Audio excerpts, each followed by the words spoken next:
Okay, so this is a new way of doing this work, and I hope you guys enjoy this, but I got hired to do a new service upgrade, and there's substantially a lot of work here. And this is an old knob and tube. Looks like an old fuse box, but I don't see any fuses. All I see are the knob and tube wires that enter the top of the enclosure and get terminated at the bottom of the enclosure. And the red and black looks like those are solid number 10 conductors that terminate at the top. That's the line side. The line side is always on the top and load is always on the bottom. And I've never seen a box like this before. So we're going to be getting rid of that.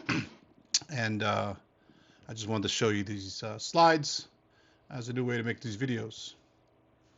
This is the 200 amp service and probably the nicest looking equipment of the whole service.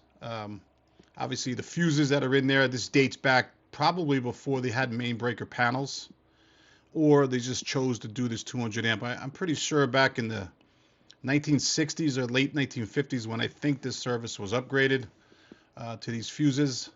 That's probably all they had available, or it was right before they had those main breakers. I could be wrong. Somebody in the comments wants to let me know that I'm wrong and wants to correct me on that, please do.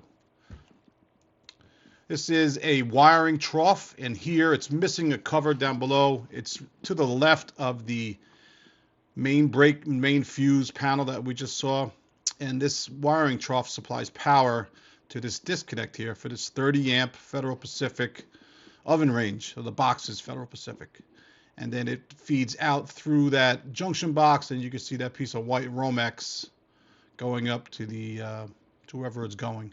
I'm not sure if it's fused properly. I just looked at this. I didn't take any covers off or do any work in here at all because I know it could be a catastrophe.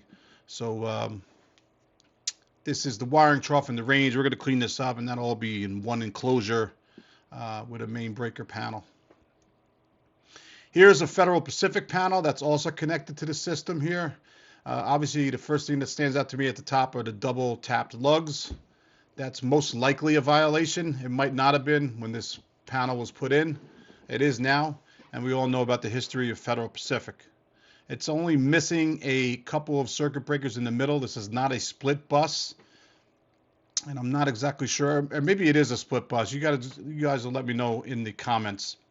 The power for it comes in at the bottom right-hand corner there and supplies power at the top. And then out the other side on the left side there, I don't exactly know where those conductors go to. So they might be feeding the bottom half of the bus. Let me know in the comments what you think.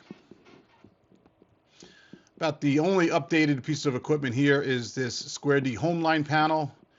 It was just about full, and there's a lot of old existing circuits in there. Obviously, another dangerous condition with the double taps. And the one thing we didn't talk about in the previous slide is these are all downstream from the main disconnect. And so any panel downstream from the main disconnect, has to be the grounds and neutrals isolated. The neutral is a current carrying conductor. And so anything downstream from that main disconnect, only the neutral is carrying current. We don't want current flowing on those metal parts because some of those metal parts that are bonded to the system, such as the copper water pipes, will carry current. And so we don't want to create a difference of potential somewhere downstream, like in your hot tub, for instance. If that copper water pipe is energized, that means the water is most likely energized as well. And then if you were to touch something that was grounded, there'd be a potential difference and you could shock yourself and maybe even die. Don't mean to scare you, but that is a real scenario that could take place. Here is the whole service that I'm replacing. So that's everything we just talked about up to this point. The main fuses down at the end, the wiring trough, the range, the Federal Pacific panel. I don't think that middle box, that black box in the middle is the one with the knob and tube coming into it. And then the Square D home line panel. And that Square D home line panel gets powered by the disconnect to the left of it that comes from the Federal Pacific panel. So this is a big mess. I'm looking forward to doing this one and making this really sexy at the end here. I'm taking that term from another electrician that I know. He uses that term all the time. I'm going to make this really nice when I'm done, and I'm looking forward to doing the work. Here's the outside of the house. Now, never mind the steel bars over the windows. I'm not sure why they have that there. The nice thing about this is if you see the gate to the bottom left bottom left corner of the house there, that's the gate to the driveway. So I'll be able to back up my truck right to that gate and then walk maybe 20 feet to where this meter is. And then the Bilco doors in the bottom right-hand corner lead right downstairs to where the panel is on the other side of where the conduit enters the brick at the bottom of the picture. That's a funny looking riser. If you have any suggestions of what I could change or how I can make that better, let me know. I don't think I want to go through the roof there, although that is an option. I think I'm going to do something similar with PVC and just do an offset before the roof going up and then another offset on top above the roof coming down and meet the two pieces together like that. I got 3 days to do this work, and the power will be off at this house for 2 days. So any suggestions you have to making this go smoother, definitely appreciated them in the comments.